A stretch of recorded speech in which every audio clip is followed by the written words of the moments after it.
Hi, and welcome to the 27th episode of the Leaders Mindset, where our goal is to help the leaders of tomorrow by inspiring, motivating, educating our audience with our guests' success stories, failures, and knowledge. And today I have the honor to have Mahdi on our show, where I'd like to discuss some interesting things that I've learned and from Peter, from a good friend of ours that introduced us. And I'd like to thank Peter, if he's watching this podcast, for introducing me to Mahdi, to a great guy, a great entrepreneur, I would say, a young entrepreneur, 25 years old entrepreneur that is trying to help, I would say, the community there of firstly of Larnaca and Cyprus, and then the world, with his knowledge and his experience as a personal trainer and as a boxer. Mari, thank you for being on our show today. It's a pleasure, really. I appreciate your time. Thank you very much. Thank you for the invitation. Well, it's my honor, to be honest. You don't get to meet every single day young guys that are passionate and are trying to succeed in their life and are willing to commit to their goals by developing good habits and sticking to those good habits. And this is why I would like to learn, as I always start my podcast with most of my guests. It's why do they get into this specific area of business or passion they have. So I'd like to start the podcast with a very specific question that I'd like to hear and learn from you. Why, if you can share with us a story of why you chose this specific path of your life to be an entrepreneur, as a manager at Samirana Hotel, as a personal trainer, as an MMA fighter. Okay, no problem. First of all, I will start with my athlete career. When I used to be at school, I was born in Africa. My mother is actually Portuguese. And in school, it was very hard to adapt and, be accepted in that school because, as you know, Angola is a country that used to be colonized by Portugal. And I was one of the only whites in the school. I know that this is a bit weird, that most of the time the hate crimes and racist crimes are mostly, the opposite, white people with black people. But in that case, it was different because I'm speaking about 1990s. In Africa, it was not very easy for people to accept white people, for Africans to accept white people, and principally when they come from the country that they used to be colonized by. And as a young kid, I was a very soft kid, and I was a little bit sick, suffering from malnutrition because I had some problems, some health problems, and people were taking it as an advantage to bully me.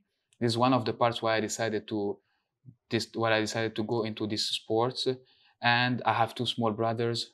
I was always working and trying to, take good care of them, mentoring them, training them, and preparing them for, the adult life, let's say so. And when it comes to entrepreneur, I come from a very big family. We are 5 children, 3 brothers, 2 sisters. And my father, since a young age, he was always, putting pressure on me that I have to take care of the business of the family. I am his right hand. I'm going to take care of everything when I grow up and whatsoever. Sometimes they say that pressure might be a little bit too much and not the correct way, but in my case, it worked properly.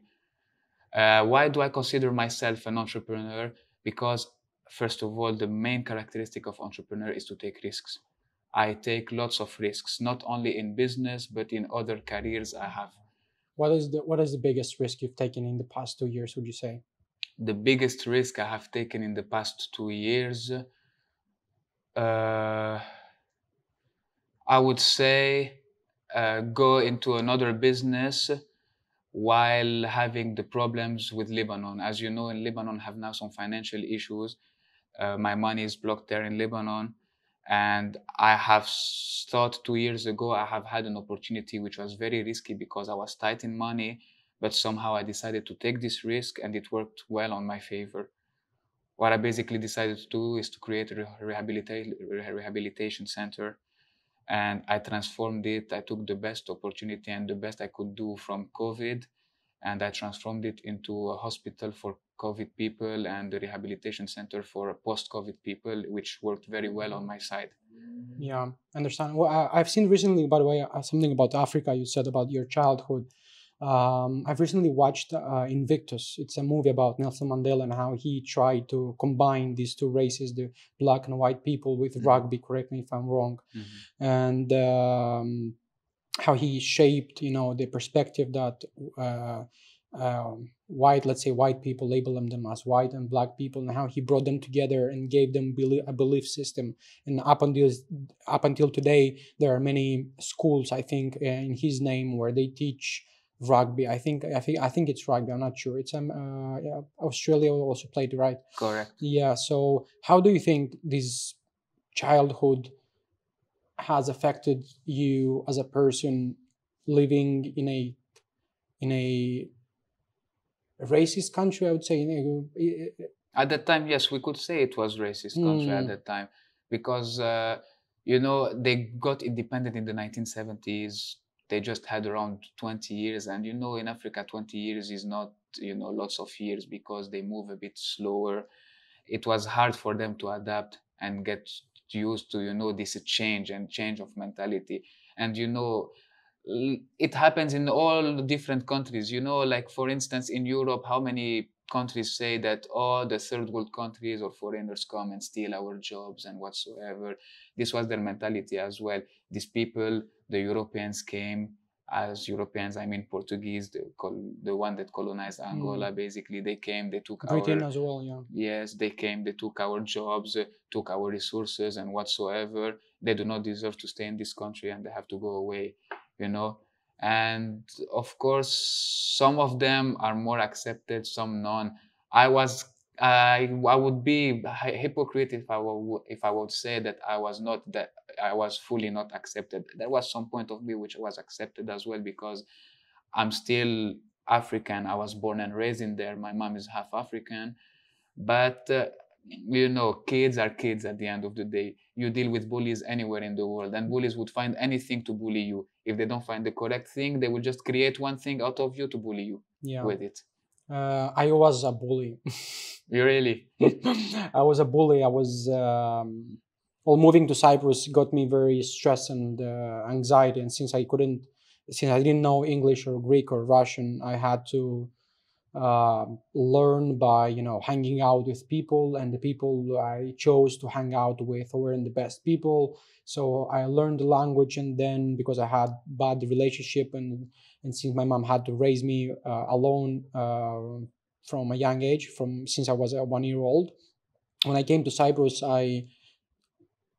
due to this stress I was expressing this stress to other people with my insecurities. So I used to be people that know me in gymnasium would definitely say that I was a bully, and I have to admit that it's a big part of my life, because I understand what it takes to be a bully, and what it shouldn't, and why it shouldn't be acceptable, or it should be regulated or improved at schools with a better education system and a better management of the teachers. So I guess your father wouldn't tell you that he would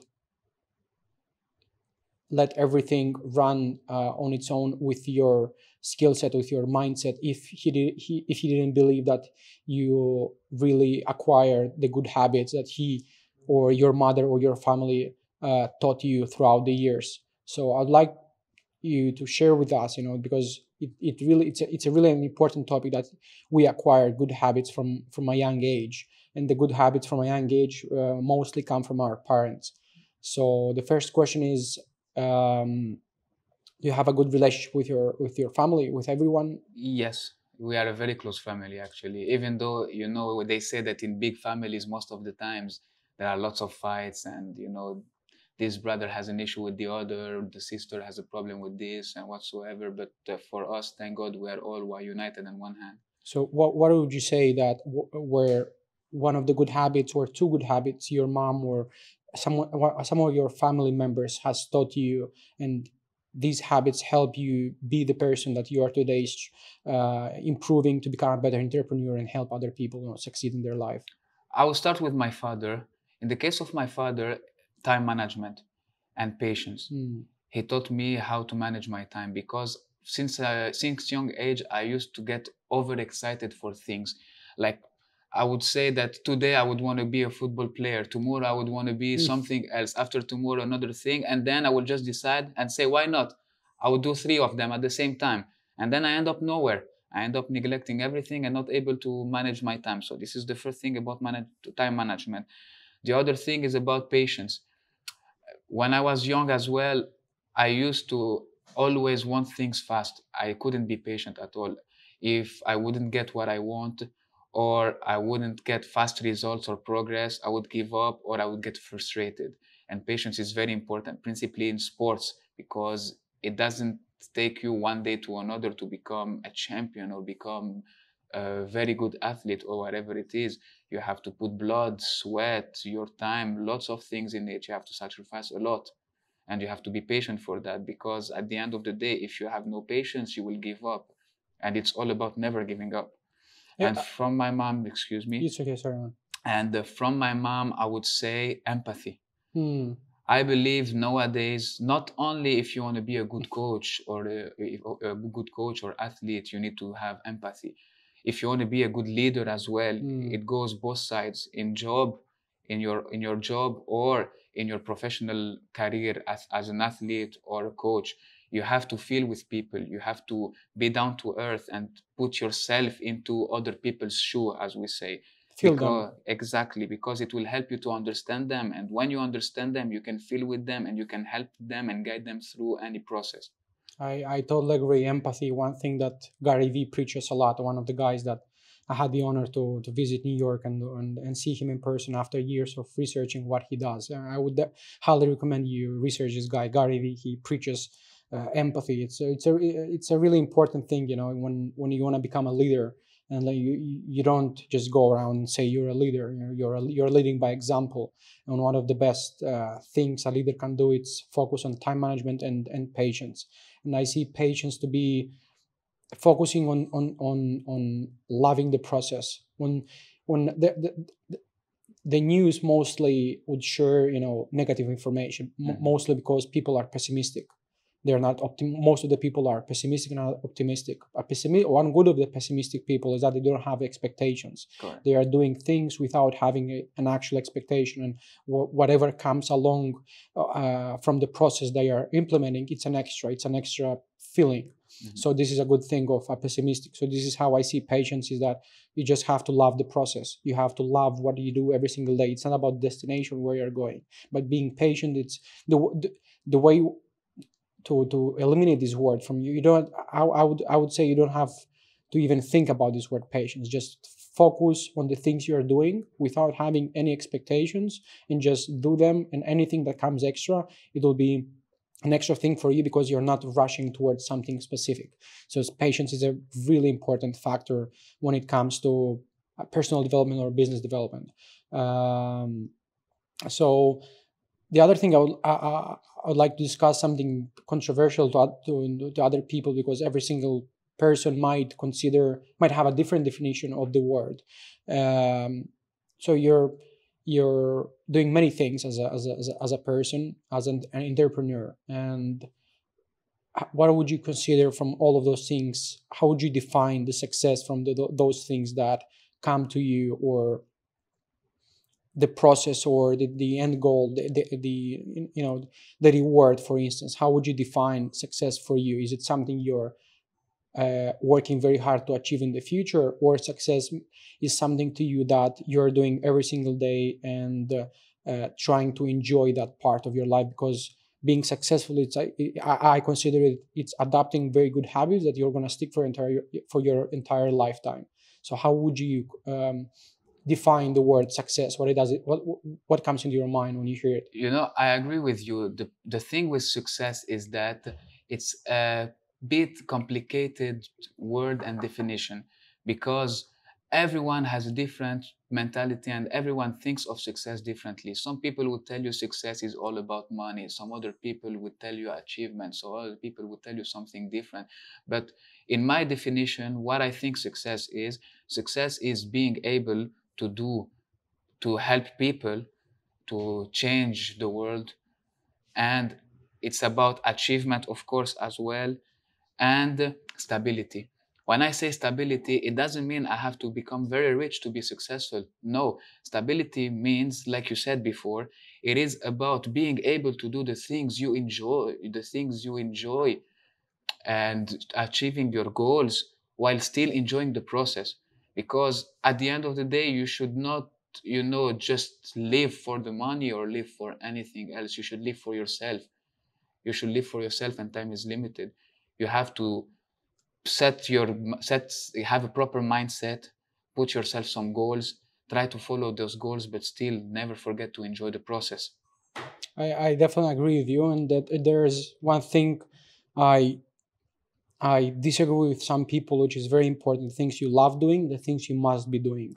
There's a thin line between the things you must do and the things you love to do. Because when you set goals in your life, there are many, many, many things that you'll have to do because you must do them, not because you love doing them.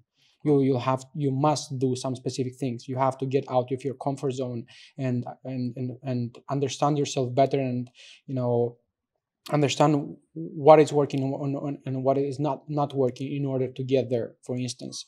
So for other people, success, as you said, it might be about money, about fame, or ego, proving to yourself that you are something. I would say success for myself is seeing my family always be happy. If I see first it comes when you are becoming successful, the first person you're going to help, it's your family, your friends, and then anyone else. And when you see your family being happy, this is what I consider success. When you don't have any complaints about your life, and trying to eliminate complaints from your family members. Anything that has to do with personal development or business development, it's not, I don't consider money. Money, it's a tool. It's a tool, like the phone, it's a tool to help you do something. And there are tools, glasses, paper. There are many tools in our lives that we use to do things faster, better. But there are tools that people are not emphasizing a lot. The tools that help us improve our inner self. There are tools for our phone. There are tools to write. There are microphones. Everywhere. As a human species, we differentiate ourselves from any other animal is because we use our creativity to build tools. And most people do not know the tools. They do not have the toolkit for them, for their inner self. They have the tools. They have the phone. They have the cars. They have the money. But they don't have in front of them the tools to improve either their time management, either their patience or leadership. And one of the things that that Sadhguru, a guy that I love watching, I don't know if you heard of him, Sadhguru, he talks about how important this factor is when you start meditating in your life, and you start working on the four things that are the most important for human being: the body, the intellect, the emotions, and the energy we have as humans. Most people focus either on the body, working out every single day, so they focus on the body, and they leave out their intellect, they leave out their emotions, and they leave out their energy. Because when you sit and hear Tony Robbins speak, you absorb the energy he shares through his words. So it's an important thing that we focus on these four things. This is what to be honest, this is what I consider to be success, and not myself, but because I love reading, and one of the things I've read from Sadhguru's book, it's focusing on aligning yourself with the universe. Because if you align your body, your intellect, your emotions, and your energy with one line, with meditation, detaching yourself from your conscious mind, from your memories, because our memories tend to create anxiety or estimate something in the future that might happen and give you this dopamine rush. For instance, you can be anything. You can be an astronaut, you can have a Lamborghini, or have anything. And when you believe that thing, it creates this energy that you want to do rush things. Correct. And most people do not have these, do not know how to detach their memories from their self with meditation. And I think success comes, like Sadhguru mentions, from aligning those four things: your body, your intellect, your emotions, and your energy to one thing. So I think the reason I'm sharing this information, and I'm able to share this information, which I'm very grateful for be able to share this information, because I had the opportunity at 11 years old to meet my best friend, which taught me what it means to have a deliberate practice mindset, a mindset that constantly loves to improve and learn and practice and fail and improve. And I started coding from 11 years old. So I believe that whatever we do as an entrepreneur or a manager or whatever, information is power. Knowledge is capital. This is why I want to ask you: how do you keep improving yourself? Do you prefer reading books, articles, podcasts, movies? How do you keep up with all the information that comes out on different platforms? First of all, I try to read more than I watch, because I have, you know, I memorize from hearing mostly. For instance, when I was in school as well, I would read to myself at loud voice so I could memorize it. So I prefer always reading. It's always better for me to catch up some words, some important things and whatsoever. This is one. Second, how do I keep myself, how do I keep pushing myself Improving your and knowledge, I would say. improving my knowledge and getting better? I do this a lot actually. I find mentors. I go out with my father, my father's friends, different people from different culture. I go out with my coaches, because everyone has a different background, everyone has a different mentality, and people that are always older than me, I consider them that somehow they always have more knowledge than you, because they have lived more. Depends. And it depends, of course, of which type of people you Yes. are. This is why I call them mentor, because I am trying to get mentoring from them, people that are Sorry worth for getting interrupting. A mentoring. mentor, it's not always the other part that teaches you something. A mentor, it's a friendship that both parties collaborate to share, either someone energy shares or someone intellect. So you help your mentor maybe with your energy, maybe with your emotions. You Of make course. him happy. So not to get confused to other people that are watching it, a mentor is not only someone that you strive to become. It's someone you want to be friends with and share something together. Of course, sometimes you having a friendship with one person as well, and seeing the bad things about this person makes you reflect on yourself and go and come up with good solutions and changing of behavior with your own self. It's very important. And as what else, other than reading, I do lots of meditation, what you have mentioned before. I do lots of meditation. I pray, and for me, prayer plays a very big role, because it's not just about a belief or something.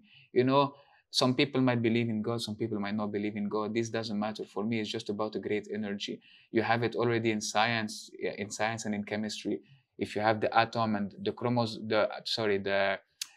electrons and neutrons, and it makes the atom. You have the neutral energy, the bad energy, and the good energy, the plus, negative. This as well, makes you understand that there is something big. There is a big guy. If it's not the big guy, a big energy around. And this is very important, because when you are sitting with your own self, reflecting and speaking to these greater energies, it somehow plays a role and makes you reflect and think and come up with good solutions. Reflecting on yourself is very important. You learn it from school, from university, in reflective essays and many things. One of the things reflection is good at, it's because most people tend to stop when they fail. Let's say, for instance, I'll give an example, a small example with what I want to say. It's let's say, for instance, someone starts working out for 20 days, for instance. So he has a goal to lose 16 kilos, for instance, in 3 months. So he works out for 20 days. When he stops at 21st day, his mentality drops. And reflection, it's a very good thing, because we have to focus on the positive things. It's not, the year has 365 days. And if you look at the graph, if it's going up, it's okay. It's okay to not have one day that went down. It's important to say bravo to yourself for the little things you are doing every single day, because when you're not doing well, you are focusing all of your energy on those things that you're not doing well. But when you're doing well, you're not focusing all of your energy on the things you're doing well. I'm not saying it applies to everyone, but we have a tendency to focus so much on the negative stuff when it comes. It might be so small, but our mind, pessimistic minds, or people that have it, focus on that negative part, and they get anxiety, and it's a bad thing. And I'd like to come back to the thing that you told me, that you like to hang out with your father's friends or siblings or new friends or etc etc. And there's a big problem when a relationship is built on the things that we only want to show the other person, the good things. And I tend to categorize not categorize, to choose my friends based on the common values we have as people. If we have good values, common values and good values as person, it means that our relationship can flourish, we can help each other and grow together. But we have different values. If I get in a relationship with a woman that has different values from me, but the one or two values that make me happy are good, and she has 10 other values that she doesn't promote at our first dates, for instance, which happens a lot. I think we sell so well ourselves when we want to get the other person impressed, for instance, is that we're not focusing on the other person's values, and most people do not have values, I would say. So I would like you to share with us, how do you choose these people, either your mentors or your friends or anyone? What values are you looking for them to have? For instance, happiness, knowledge, impact, inspiration. There are many, many values we can have as people. What are, would you say, the three most common values you're looking in a person in order to decide whether or not you want to be either friends with him or him being your mentor or whatsoever?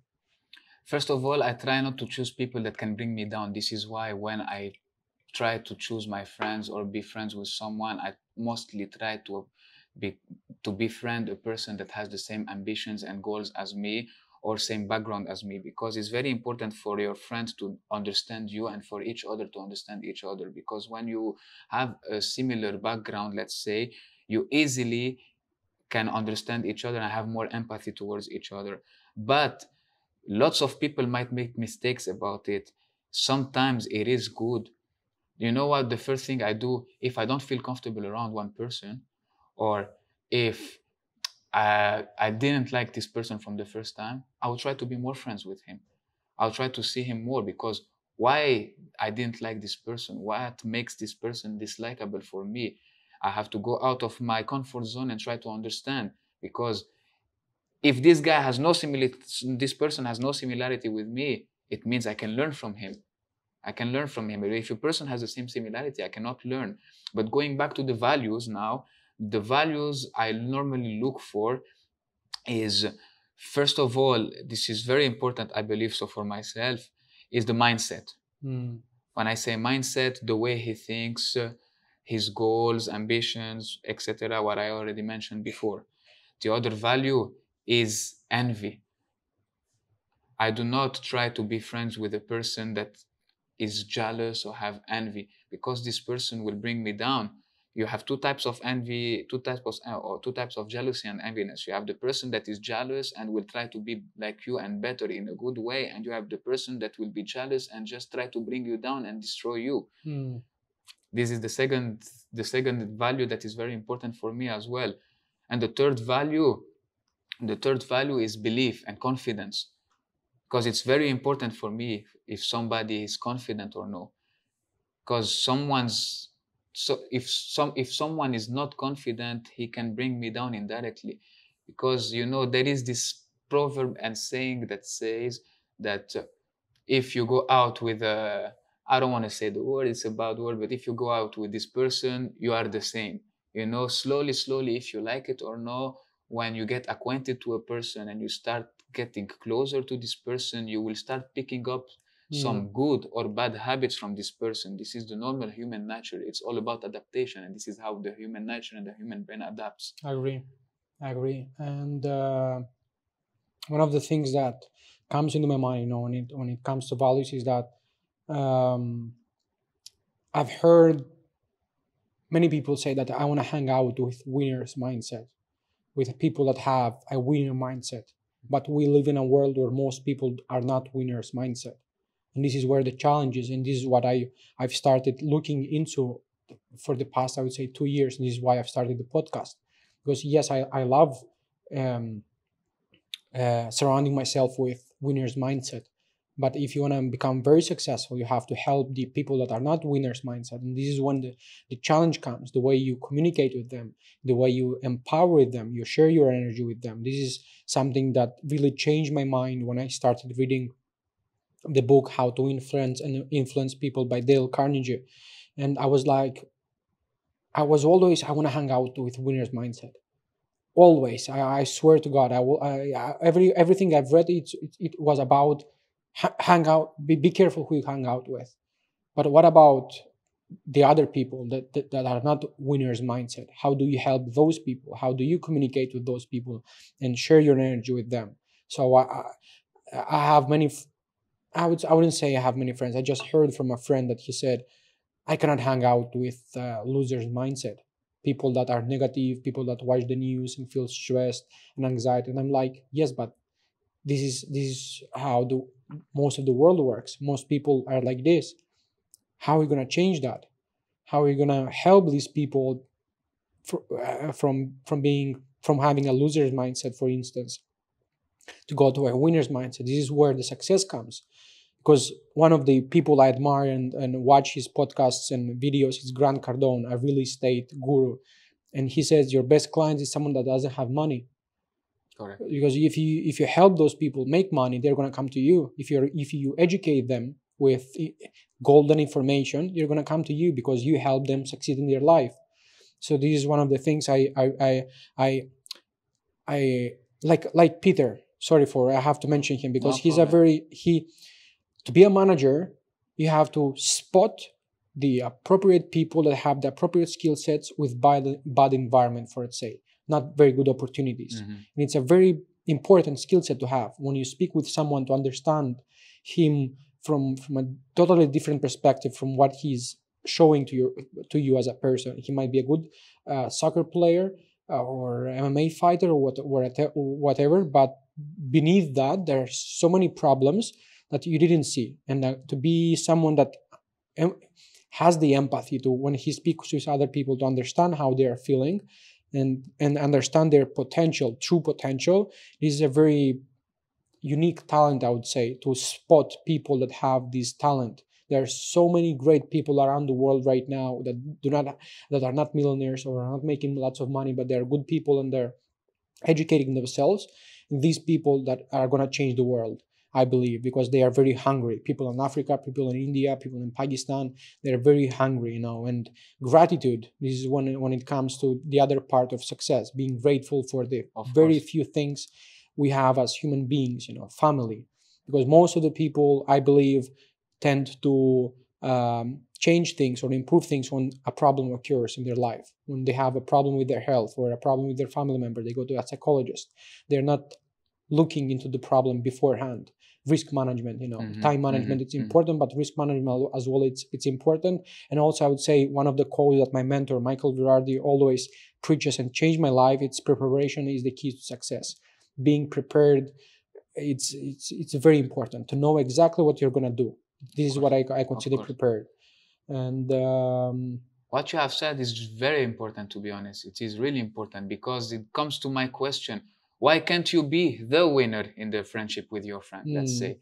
Why do you have to go and become friends with a winner? Why can't you be the winner? The winner that will help him to become a winner. Why can't you be the change? This is this is a leader's mindset, because he takes his people to the next step.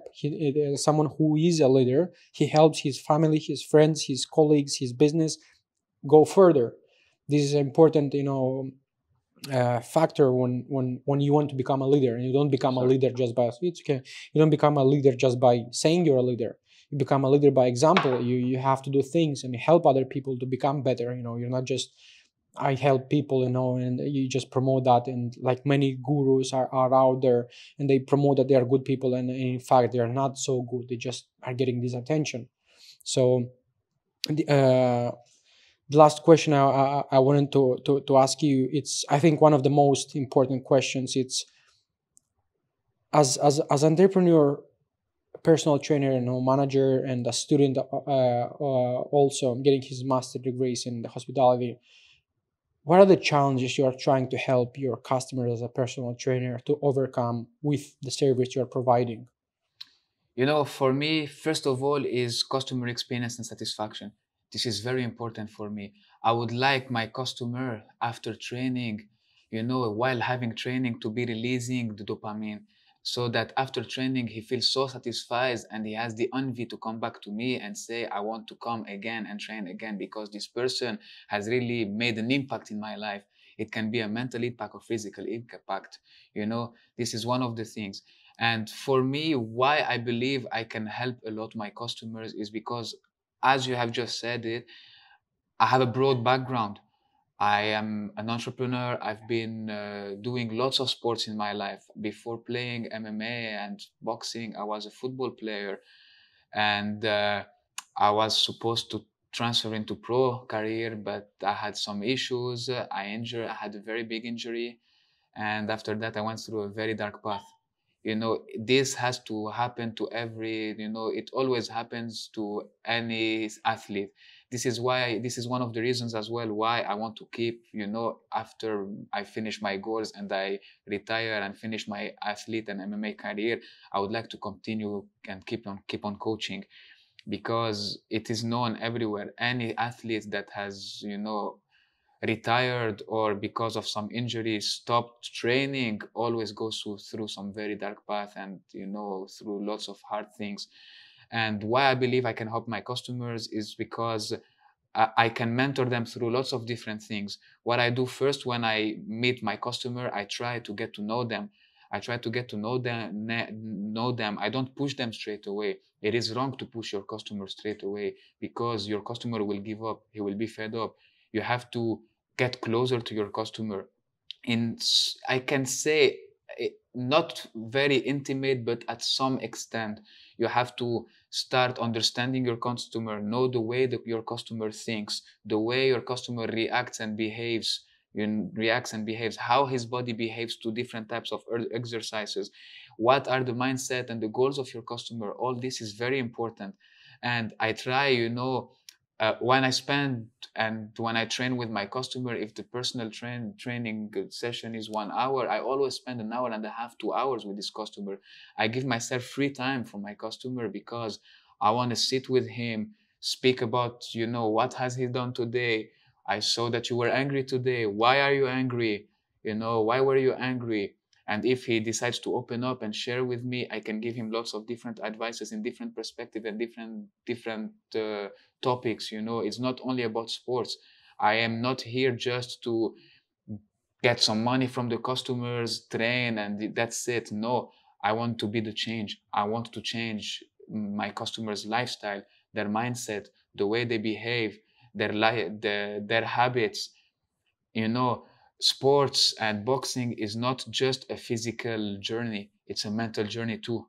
I definitely agree, and I think you must. I don't think. Correct me if I'm wrong, but I think the proper word is not change but improve, because Correct. most people, it's changing. It's reprogramming yourself, which it's a totally different thing from improving. I think it's a definitely different thing from sharpening your skill sets and changing your mindset. It's a two different things. But as I see you as a person, as a young person, because I had the opportunity to meet very interesting people in Cyprus and abroad through the time that I made the risk to start my career as an entrepreneur as well 5 years ago, without formal education, without capital, without network, without anything. I had to start because my biggest hero was my mother, which she had to go through, and we had to suffer a lot when we used to live in Moldova. There were times we didn't have money, but she managed without my father to do her best to raise a child that can have a better lifestyle. So she was my hero. She is my hero on what I'm trying to do, and seeing people like you and other people trying to become better and provide the world with their services, it really makes me happy. And also I can 100% say for sure that you're the first person, as I've researched in my entire marketing research in Cyprus, that is doing this sort of a branding around himself with a podcast, with a commercial video, with vlogs to show the people who you are, what you do, and why you do it. So it was a pleasure to get to know you today and learn all the things from you. And I hope many people that are watching this in the future can learn the things from your habits, from your values, from the knowledge, and from your experience, a few things to get inspired and continue their journeys and become better as human beings. And whoever is watching, if they live in Larnaca and they want to start training either boxing or personal training, I think I would definitely highly recommend you, because not only from your experience but as a person. I don't care what service you provide or how you do it, but it's really important who you are and why you do this thing as a person. So Mahdi, thank you very much for your time today. It was really an honor to learn many things, not only from today, but from the time we 2 months, I think, we've started the procedure to start collaborating together. I've learned so many things from you, and I'm really grateful for Peter for introducing us. So I wish you all the best, and I believe that I don't have to believe it. You'll definitely succeed in whatever you do. I mean, your mentality talks for itself. Your Thank you very mindset. much. The honor was all mine. Thank you very much. Thank you.